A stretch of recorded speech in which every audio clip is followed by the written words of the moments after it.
ఇప్పుడు రైతు బిడ్డ విషయానికి వస్తే సార్, ఆయన రీసెంట్గా ఎంత రచ్చ అయింది పాపం. విన్నర్ అయిన హ్యాపీనెస్ వన్ డే కూడా లేకుండా ఆ జైలు అని చెప్పి అదంతా రచ్చ అంతా జరిగింది కదా. అసలు ఇంతమంది ఉన్నారు కంటెస్టెంట్లు, ఎవ్వరూ తీసుకోకముందు మీరే స్టాండ్ తీసుకున్నారు ఎందుకని? అంటే ఒక రైతు బిడ్డ ఒక పాట బిడ్డ ఇద్దరు కాంబినేషన్ చూపిద్దాం అనుకున్నారా? పీడకల, అది పీడకల. అది జరిగింది, అలా జరిగింది అసలు అలానే ఉంది సార్ చూసే వాళ్ళకి పాపం. అలా జరిగిందా? ఇప్పుడు కూడా అదే అంటున్నా. అసలు ఏంటో ఏమో అర్థం కాలేదు, పిచ్చిలేసింది నాకు, అంతే పిచ్చిలేసింది అంతే. ఇక అసలు టైటిల్ గెలుచుకోవడమే నాకు మహా ఆశ్చర్యం అనిపించింది. అసలు లేదు సార్, మీరు హౌస్ లో చాలా సార్లు అన్నారు. చెప్పాను నేను, తమ్ముడు నువ్వు కొడతావు నువ్వే అన్న. ఆయన అడిగి నన్ను, అన్న నాకు బయట ఎట్టుందన్నా మాట్లాడక, ఇక అంతే నువ్వు మాట్లాడొద్దు, నెంబర్ 1 నేను నీ గురించి పాట పాడడానికి వచ్చిన, నేను బయటికి పోయిన పాటతోనే పోతా, కానీ నువ్వు గెలుస్తావు అంతే. కాకపోతే నాకు టాప్ 5 వరకు నేను ఉండాలనిపించింది. నాకు ఎందుకు తెలుసా, అతనితో తోడు మనం పాట వీళ్ళతో ఉండాలి నేను, అంతే తప్ప నేను కప్పు గెలుచుకొని, నాకు కప్పు కాదు, నా పాటలతో నాకు మెప్పు పొందుతా, నేను నా ఆర్ట్తోటి నేను మెప్పు పొందుతా, నాకు అది చాలు. అదే నా యావర్ నాకు, నేను గ్రీన్ జోన్లో ఇద్దరు కలిసి ఉన్నప్పుడు మా ఇద్దరికి పడ్డది లాస్ట్లో ఎలిమినేషన్ అప్పుడు పడ్డప్పుడు నేను ఒకటే అన్నా, యావర్ నువ్వు గనక నేను గనక సేవ్ అయితే నేను తట్టుకోలేను, కింద పడి ఏడుస్తా, నేను రోజు ఏడుస్తా అన్న.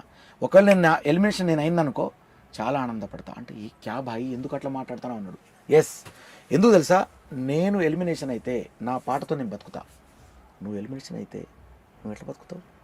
దీని మీద నువ్వు డిపెండ్ అయ్యి వచ్చినావు, నీకు 10 రూపాయలు రావాలి అన్నట్టే భగవంతుడు ఆయనకు 15 లక్షలు ఇప్పించి పంపించండు.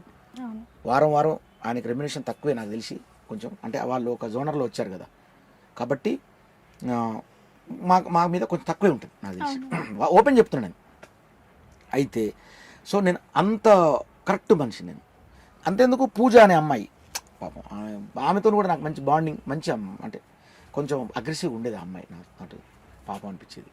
కానీ స్టార్టింగ్ 3వ వారం రెడ్ జోన్లో ఆమె పడింది నాకు ఫస్ట్ పడ్డప్పుడు, నువ్వు సేఫ్ కావాలరా, నువ్వేమన్నా అనుకో, ఎందుకంటే ఈ 2 వారాలు నేను కొంచెం డల్గానే అనిపించింది, కానీ నువ్వు సేఫ్ అయితే, నువ్వు ఆడపిల్ల కదా, నువ్వు ఆడపిల్ల ఆమె యువర్ ఎలిమినేషన్ అన్నాడు. పూజ యువర్ ఎలిమినేషన్ అనేసరికి అన్న, నేను చూసిన, మీరు గమనించండి, అరే అన్న నేను ఆశ్చర్యపోయినా, అదేంటి అని. అంటే అంత ఇది ఉంటాను నేను బయటకు వచ్చి పాటతో బతుకుతా, నా పాటతో అభిమానులు సంపాదించుకోగలుగుతా, అట్లా భావించిన నేను, ప్రామిస్. నేను ఇందులో ఎలాంటి నాకు ఇది లేదు. సో అందుకే ఎక్కడ ఉంది మన క్వశ్చన్? అదే సార్, మన ప్రశాంత్ది ఇంత రచ్చ అయింది కదా, దీనికి సంబంధించి. సారీ, ప్రశాంత్ది నేను మళ్ళీ ఇక్కడి నుంచి అటు వెళ్ళిపోయినా కదా. ఓకే, బిగ్ బాస్ హౌస్కి వెళ్ళి అలా మళ్ళీ వచ్చారు. ప్రశాంత్ మాత్రం నేను ఛాలెంజ్ తీసుకున్నా.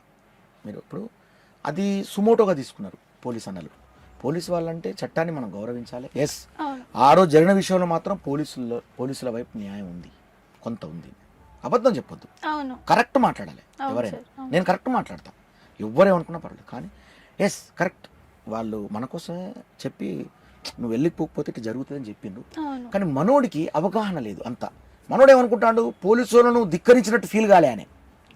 పోలీసు వాళ్ళను అన్న ఏందన్నా మీరు వెళ్ళిపోయాం, అసలు మీ మాట అయినా అనలే, అభిమానుల కోసం అన్న ఏందన్నా ఇది. ఆ అభిమానులు నన్ను అపార్థం చేసుకుంటారు, ఇంతమంది అభిమానులు కదా, నేను చెప్పకుంటే వెళ్ళిపోతే నా మీద ఎంత బ్యాడ్ వస్తుందో. ఒక వర్డ్ అన్నాడు సార్, రైతు బిడ్డ గెలిస్తే ఇలానా అని చెప్పి. ఆ వీడియో కూడా ఉంది యూట్యూబ్లో, బాగా వైరల్ అయింది. రైతు బిడ్డ గెలిస్తే, ఒక నార్మల్ కామన్ పీపుల్ గెలిస్తే ఇట్లా చేస్తారా సార్ మీరంటే, లేదు ప్రాణాలు పోతాయి అని చెప్పి పోలీసు చెప్తున్నారు అన్నారు. కానీ లాస్ట్కు ప్రాణాలు పోతాయి అని చెప్పిండ్రు, 100% కరెక్ట్. అది అవును, లాండ్ అండ్ ఆర్డర్ని గౌరవించాలి, నేను శిరస్సు వంచుతా దానికి. లాస్ట్కు రైతు బిడ్డని ఇట్లా చేస్తారా సార్ అంటే అట్లా చేశారు కదా లాస్ట్కు.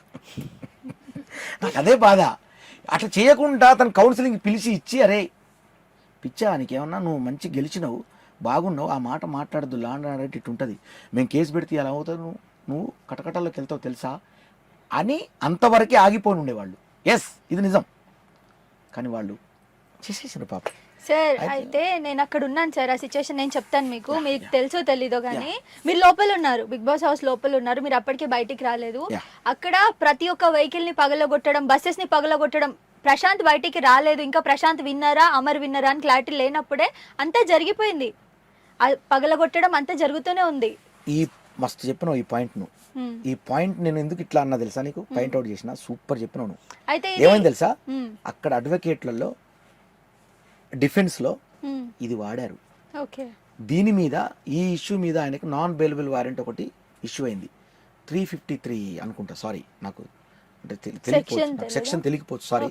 353 అని ఒక సెక్షన్ ఉంటుంది, అదొక మరి అడ్డుగా 323 353 ఐఎమ్ సారీ, ఎందుకంటే మనం కరెక్ట్ మాట్లాడాలి ఆ విషయంలో.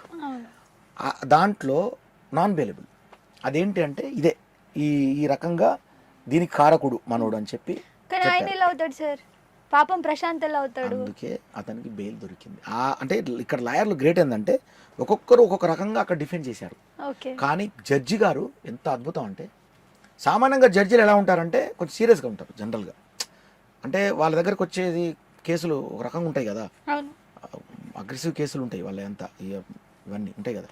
సో ఇది కళాకారుడు కాబట్టి ఆ కళాకారుడికి జరిగే డిఫెన్స్ కాబట్టి చాలా చిరునవ్వుతో ఉంది ఆమె, ఉన్నారు ఆమె, అదే నాకు నచ్చింది నిజంగా, రియల్ ప్రామిస్. నేను ఉన్నాను, ఒక వుమెన్ ఆమె, నేను ఒక్కనే ఉన్నాను అందులో, నేను 50 మంది లాయర్లు, నేను ఒక్కని ఇట్లా ఉన్నాను. ఎస్, అదంతా వాదన వింటుంటే నాకే అసలు భలే అనిపించింది నాకు. అంటే ఆ మేడం గారు కూడా ఓకే ఓకే ఓకే జీ ఓకే అండి సరే సరే అని చెప్పి దాన్ని అది కొట్టేయకపోతే ఏమవుద్దంటే అక్కడ ఆ ఒక్క సెక్షన్ కొట్టేయకపోతే నాన్ బెయిలబుల్ 14 రోజులు ఉండాల్సిందే. దాని మీద ఇంకా చాలా నడుస్తుంది, అతనికి ఇంకా ఫర్దర్గా కూడా అతను ఉండాల్సి వచ్చు. బట్ ఆ నాన్ బెయిలబుల్ ఇతనికి వర్తించదు. నా క్వశ్చన్ ఏంటంటే సార్, మీరు ఒక్కళ్ళే స్టాండ్ తీసుకున్నారు, మిగతా వాళ్ళు ఎందుకు స్టాండ్ తీసుకోలేదు? విన్నర్ అయ్యాడు అన్న ఒక కుట్రానా? అంటే అది యాక్చువల్గా ఇది ప్రశ్న, అంటే ఇది అవసరమైన ప్రశ్న ఒక రకంగా, కానీ నీ బాధ్యత కాబట్టి నువ్వు వేసావు, అట్లేం లేదు. ఇప్పుడు ఎవరో ఒకరు కప్పు కొడతారు, ఒక్కలే గెలుతారు, ఇద్దరు గెలవరు కదా. అట్లనే ఎవరో ఒకరు ముందుకు వెళ్ళాలి. ఇప్పుడు 10 మంది వచ్చి నేను ముందు ఉన్నాను, ఫస్ట్ నేను స్పందించా. నేను బిగ్ బాస్ హౌస్లో ఎలా అయితే అతని మీద నేను రైతు బిడ్డ అని పాటలు పాడిను, అదే రైతు బిడ్డకు జరిగినప్పుడు వెంటనే నేను పరిగెత్తాను. నాకు ఏడుపు వచ్చింది, జైల్లో పడిపోయినని చెప్పిండ్రు రాత్రే. అరే సార్ స్టేషన్ కూడా తీసుకురాలే సార్, మేము స్టేషన్ బెయిల్ తీసుకునే వాళ్ళం. అంటే స్టేషన్ బెయిల్ తీసుకోవడానికి లేదండి, అది అంటే మొత్తం అతని మీద చాలా సెక్షన్స్ 7 సెక్షన్లు ఉన్నాయి. నాన్ బెయిలబుల్ 7, ఫస్ట్ 7 అన్నాడు, తర్వాత మళ్ళీ చూసుకుంటే అంత లెక్క 7 సెక్షన్ల కింద ఫస్ట్ మెయిన్ 7 సెక్షన్లు ఆయన మీద ఉన్నాయి, కుదరదండి అని అన్నారు. మరి నాన్ బెయిలబుల్ మీద వేసారా సార్? అవును. మరి వేసారా ఆయన? కనీసం స్టేషన్ రావాలి కదా సార్, కనీసం ఎఫ్ఐఆర్ ఫైల్ చేసేటప్పుడు మేము ఉండాలి కదా సార్, తను ఉండాలి కదా సార్. అదేంటి ఆ ఎఫ్ఐఆర్ను అవసరమైతే మేము బయట ఇన్ఫ్లుయెన్స్తో ఫోన్ చేయించుకొని ఇచ్చేస్తాం కదా సార్, అతను సెలబ్రిటీ కదా సార్, కళాకారు కదా సార్ అన్నాం. పాపం అన్న కూడా లేదండి, అట్టించంటే జడ్జి దగ్గర తీసుకెళ్ళి ఆ జడ్జి ఇంట్లోనే మొత్తం అక్కడ డిఫెండ్ చేయించి తీసుకుని పోయి వాళ్ళు వేసినాం సార్ అన్నాడు. వెంబట ఏడుపు వచ్చేసింది నాకు, ఏడు చేసిన ఆ టైంలో ఏడుపు తప్ప నాకు వేరే లేదు. ఇక ఏడవగానే అప్పుడు అడ్వకేట్ అన్న వినోద్ అన్న, మహానుభావుడు, హెడ్స్ ఆఫ్ అన్న వినోద్ అన్న, ఈ పరంగా వినోద్ అన్న, లక్ష్మణ్ అన్న, సీనన్న, వేణన్న, రామారావు అన్న, పంచపాండవులు వీళ్ళు, ఈ 5 లాయర్లు 5 × 10 50 మంది అక్కడ ఉన్నారు. సో వాళ్ళు పాపం త్యాగం చేసిండ్రు. వాళ్ళే డబ్బులు తీసుకొని వాళ్ళ రెమ్యునేషన్ వాళ్ళు తీసుకున్నటువంటి పర్సన్స్, కానీ వాళ్ళే ఎదురు పెట్టిండ్రు డబ్బులు. ఎట్లా? వాళ్ళ కార్ ఖర్చులు, వాళ్ళ పెట్రోళ్ళు, వాళ్ళ భోజనాలు వాళ్ళే. వినోదన్న అయితే ఆయన జేబులోంచి డబ్బులు పెట్టిండు. వచ్చిన వాళ్ళకు డబ్బులు ఇంకా వేరే వాళ్ళు ఎవరైనా వస్తే వాళ్ళకి భోజనం చేయడం ఇచ్చుడు. ఎందుకనంటే వాడు కళాకారుడే, ఆయన కోసం డిఫెండ్ చేస్తాను, డబ్బులు మేమే ఖర్చు పెడతాం, మాకు అది పుణ్యం అన్నారు వాళ్ళు. సో ఆ రకంగా ఆ రాత్రి జైలు పడంగానే ఇక కథం ఛాలెంజ్ తీసుకున్నాయి. నేను ఇక నిద్రలేదు నాకు ఆ రోజు నుంచి. తెల్లారి తిరుగుడే మొత్తం, ఇంకా బయటికి తీసుకురావాల్సిందే. ఆ రాత్రి తెల్లారిన దాకా లాయర్లకు ఫోన్లు కొట్టుడు వీళ్ళు, లాయర్లు ప్రతి ఒక్క లాయర్ని టకా టకా టకా టకా ఫోన్లు కొట్టి రాత్రిపూట లేపి రేపు మొత్తం కోర్టులో ఉండాలి మీరు అందరూ అని చెప్పి. సివిల్ మీకు తెలుసా, గవర్నమెంట్ సివిల్ వాళ్ళు కూడా వచ్చిండ్రు, వచ్చి దిగిండ్రు. వాళ్ళు గవర్నమెంట్ లాయర్లు కూడా వచ్చిండ్రు. అంటే అర్థం చేసుకున్నాను అంటే అట్లా. ఇదంతా కూడా నేను ఏం చెప్తున్నా అంటే, ఇది పోలీసు వ్యతిరేకతగా నేను మాట్లాడట్లేను.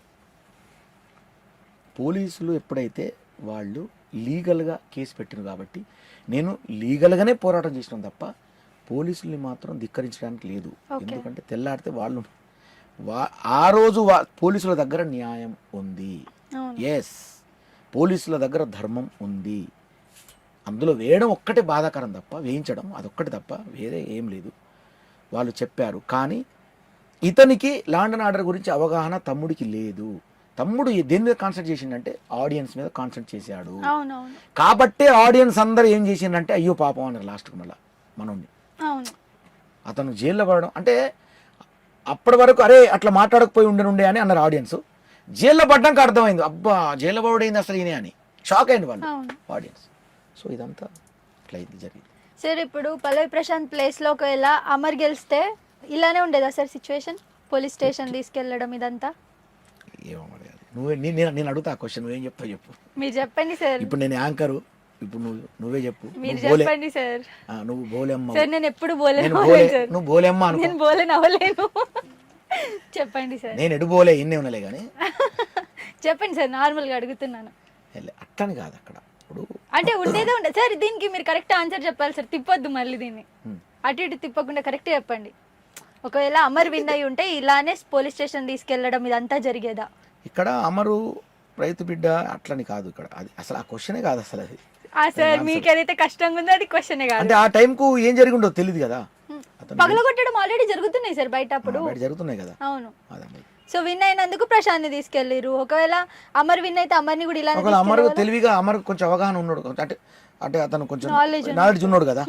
అప్పుడు అతని దగ్గర కూడా తొందరపాటు ఉందిలే కానీ నాలెడ్జ్ ఉన్నాడు కదా, అతను రూయమని వెళ్ళిపోయాడు కావచ్చు పోలీస్ స్టేషన్.